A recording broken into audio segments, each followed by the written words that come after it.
Bismillahirrahmanirrahim.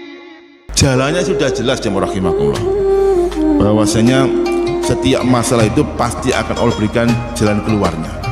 Yang pertama tentu, kalau kita punya masalah, punya musibah, jangan malah menjauhi Allah Subhanahu wa taala. Orang itu kalau sudah cinta kepada sesuatu, pasti alamatnya ada dua. Ya, kalau kita cinta sesuatu atau cinta seseorang, pasti cirinya dua. Yang pertama, kaidahnya adalah hubbun ma ahabbaul mahbub. Kita akan mencintai siapapun orang yang kita cintai. Mencintai siapapun atau apapun orang yang kita cintai. Jadi kalau kita ini mencintai Allah, maka kita akan mencintai apapun atau siapapun yang dicintai oleh Allah Subhanahu wa taala. Ini yang pertama. Jadi yang kedua, bughdun ma abghadahul mahbub. Membenci sesuatu atau siapapun yang dibenci oleh orang yang kita cintai. Nah, kalau kita cinta kepada Allah Subhanahu wa taala, maka kita akan membenci segala sesuatu dan apapun yang dibenci oleh Allah Subhanahu wa taala. Ini tauhid jamaah rahimakumullah. Makanya solusi yang pertama adalah iman wa taqwa tentunya. Makanya tadi di salat saya baca surah At-Tolak, Allah tegas mengatakan wa may yattaqillaha yaj'al lahu makhraja. Barang siapa yang bertakwa kepada Allah, maka Allah akan berikan dia jalan keluarnya. Warzuqhu min haitsu la yahtasib, dan Allah akan berikan rezeki tanpa terduga-duga. Subhanallah. Terus kalau kita punya masalah, dekati Allah, fafirru ila Allah, dekati Allah, jangan malah menjauh. Dekati Allah, kemudian minimal kita ini banyak beristighfar, memohon ampun Allah Subhanahu wa taala. Mungkin kita sedang jauh dari Allah, Allah tegur kita agar kita mendekat. Mungkin kita ini sedang nyelentung berbuat kemaksiatan, Allah enggak ridho itu. Iki hambaku, aku cintai, kenapa bermaksiat? Aku tegur dia. Maka kita perlu kembali kepada Allah Subhanahu wa taala. Makanya Rasul katakan, man lazimal istighfara ja'alallahu kulla dhiqin makhraja. Hadis riwayat Imam Muslim. Barang siapa yang membiasakan lisannya itu beristighfar, cukup mengatakan astaghfirullah, astaghfirullah, selesai, maka Allah akan berikan setiap kesempitan itu kelapangan, jalan keluar. Subhanallah. Ini yang pertama, iman dan takwa kepada Allah Subhanahu wa taala. Yang kedua, jamaah rahimakumullah, solusi agar kita ini cepat keluar dari masalah, birrul walidain. Ternyata kuncinya di birrul walidain, berbakti kepada kedua orang tua. Ini nomor dua jamaah, jangan dikesampingkan, hati-hati. Makanya berkali-kali di Al-Quran disebutkan antara tauhid dan birrul walidain ini dua hal yang tidak bisa dipisahkan. Misalkan di dalam surat Al-Isra, Allah katakan, Bismillahirrahmanirrahim, wa qadha rabbuka alla ta'budu illa iya, terus wa bil walidaini ihsana. Perintah bertauhid, kemudian bil walidain. Ini ternyata juga solusi. Makanya kalau kita punya problem, punya masalah, datangi orang tua, dekatkan rahim kita dengan rahim asalnya. Siapa itu? Ibu kita. Jamaah rahimakumullah, datang seorang laki-laki ke kota Madinah menghadap Rasulullah. Ya Rasulullah, uridul jihad. Itu Kanjeng Nabi, kula kepengin berjihad bersama panjenengan. Oh, masya Allah nih. Nah, jihad itu kan amal yang istimewa itu. Dirwatus sanam fil Islam al jihad fisabilillah. Puncak amal Islam adalah jihad fisabilillah. Karena pilihannya hanya dua, dia hidup mulia, dia mati syahid. Jihad fisabilillah. Rasul bertanya, dari mana kamu? Dari desa, jauh dari pusat kota. Ahai walidaik, apakah orang tuanya masih hidup? Ya, masih ya Rasulullah. Kata Rasul, irji ilahima fajahid huma, pergi pulang kamu ke rumah, ke kedua orang tua kamu, berjihadlah untuk mereka, layani mereka, birrul walidain. Subhanallah jamaah. Terus pilihannya jihad, ada orang tua suruh pulang dia, datang laki-laki naik onta jauh jamaah, juga ingin berjihad fisabilillah. Rasul mengatakan, apakah ibu masih hidup? Masih Rasulullah. Falzam bilijaya fa'inal jannata tam, kata beliau, pulang kamu, dekap kakinya, di sana ada surga. Jamaah rahimahullah. Ini artinya orang tua itu pintu surga kita. Makanya kemudian kalau kita ingin dapat rezeki yang halal, berkah, punya masalah, khalas, dekati orang tua. Di hadis yang lain Imam Ahmad juga meriwayatkan, barang siapa yang ingin dilapangkan rezekinya, ditambahkan usianya, diberkahi rezekinya, falyabirru biwalidayhi waliyasir rahimahu, hendaknya dia berbuat baik kepada orang tuanya dan silaturahim.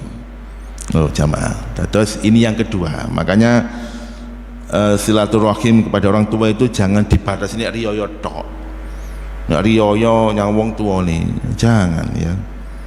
Mumpung masih hidup ya kita usahakan datangi mereka. Kalau sudah meninggal dunia ya tinggal penyesalan, sebagaimana salah seorang imam Haramain itu menangis ya enggak selesai setelah menguburkan ibunya. Syekh Sudes pun menegurnya, sudah selesai ya, tapi dia nggak bisa berhenti dari tangisannya. Apa yang dikatakan oleh Syekh ini, ya Syekh, fa kaifa la abki faqad khuliqat li ahadun min abwabil jannah. Bagaimana saya tidak bisa berhenti menangis, hari ini telah tertutup satu pintu surga bagiku, yaitu ibuku telah meninggal dunia. Nah, okay.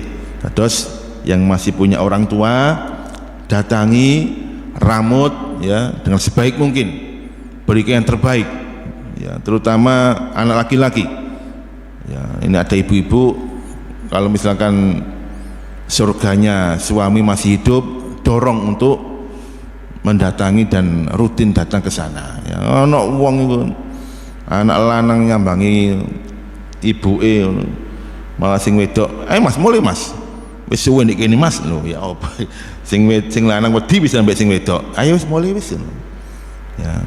Wong bapake kepengin nukokno orang tuane duren ya, duren montong kok oleh-oleh, selengane bapak kan duren montong.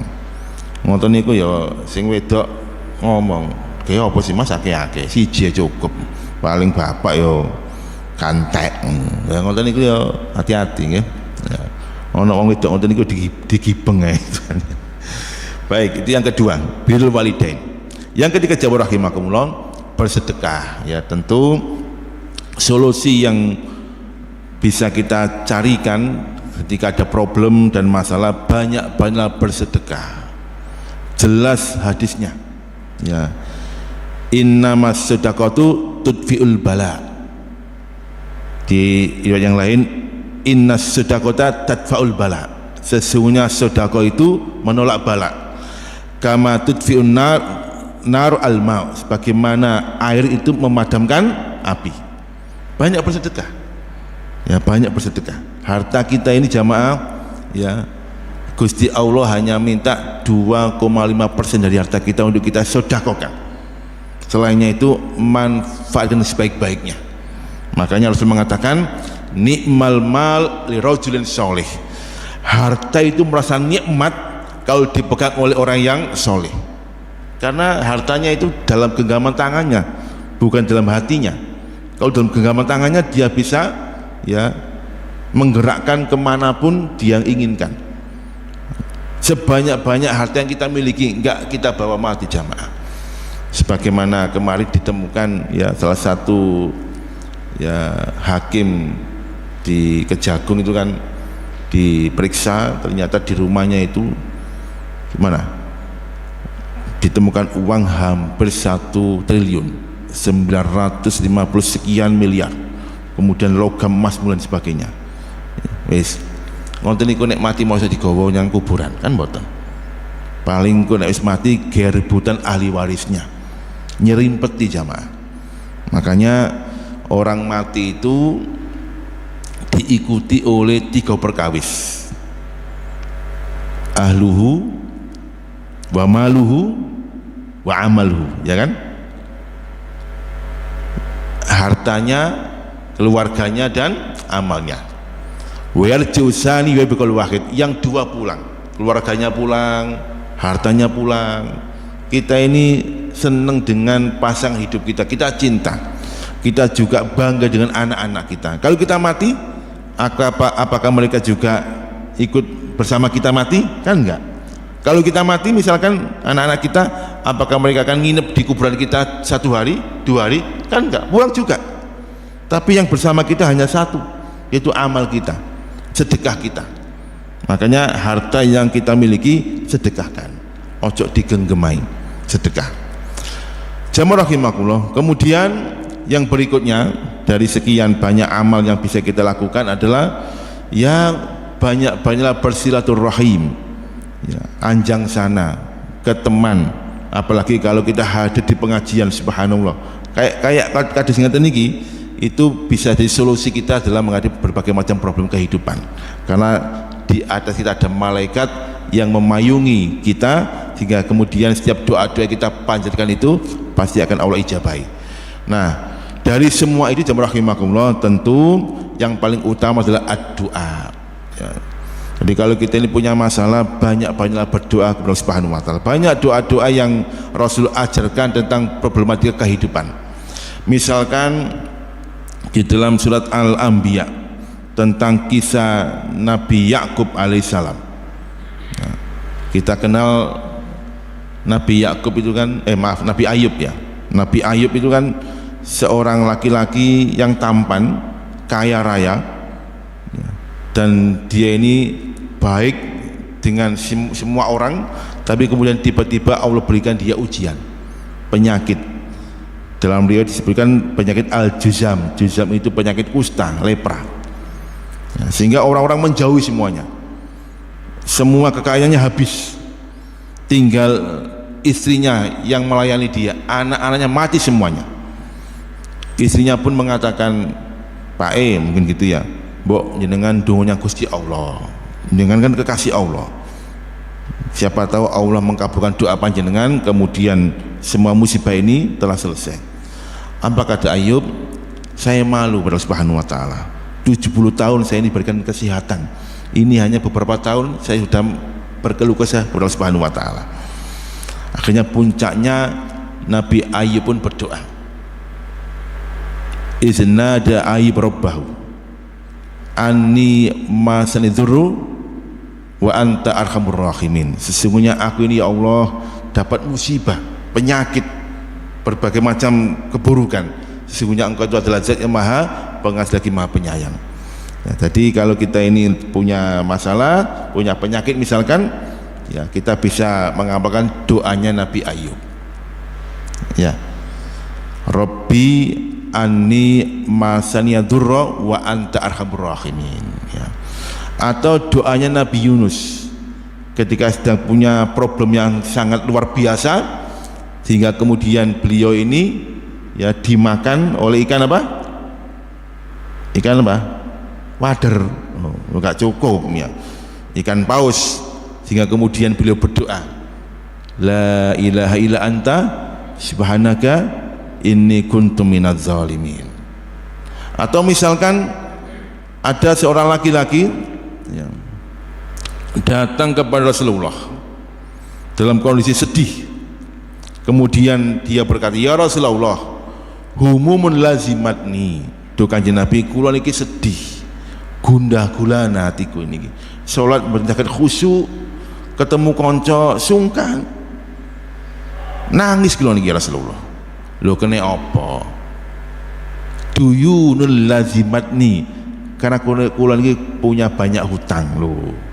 Ya, dia nek kakek hutang lak ngoten nggih. Sami kula nggih ngoten. Nek pas akeh hutang ngoten masyaallah. Nggih.